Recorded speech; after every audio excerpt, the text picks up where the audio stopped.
ఈ వార్త చూద్దాం. 42% బీసీ రిజర్వేషన్ల కోసం ఆర్డినెన్స్ కరెక్ట్. ఈ విషయంలో బీఆర్ఎస్ నేతలు నా దారికి రావాల్సిందే. ఎమ్మెల్సీ కవిత. రేవంత్ ఉత్తమ్ గోదావరి జలాలను చంద్రబాబు చేతిలో పెట్టారు. కాంట్రాక్టులు కమిషన్ల కోసమే బనకచర్ల కడుతున్నారు. మేఘా కంపెనీకి కాంట్రాక్టులు ఇచ్చే కుట్ర జరుగుతున్నాయి. తీన్మార్ మల్లన్న వ్యాఖ్యలపై బీఆర్ఎస్ నేతలు స్పందించకపోవడం వాళ్ళ విజ్ఞతకై వదిలేస్తున్నట్లు వ్యాఖ్య అంటూ కూడా చెప్తున్న పరిస్థితి కనబడుతుంది. అయితే ఇక్కడ విషయం ఏంటి అంటే ఎమ్మెల్సీ కవిత తెలంగాణ జాగృతి వ్యవస్థాపక అధ్యక్షురాలు, BRS party MLC Kalvakuntla Kavitha. వీరి ఎజెండాలో ఒకసారి చూద్దాం.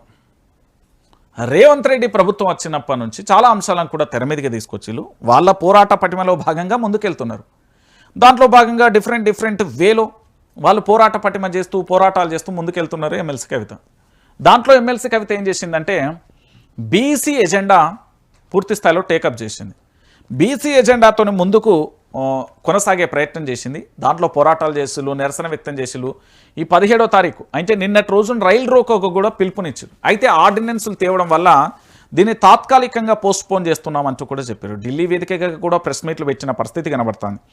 అయితే రిజర్వేషన్లకు సంబంధించిన విషయంలో పోరాటం అద్భుతంగా చేసింది.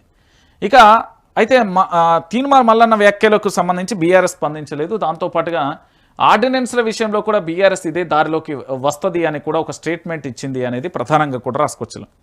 సరే, ఏది ఏమైనా ఏ పార్టీ అయినా ఏ నేత అయినా ప్రజాక్షేత్రంలో ఉన్నప్పుడు ప్రజలు పూర్తి స్థాయిలో సపోర్ట్ అయితే చేస్తారు.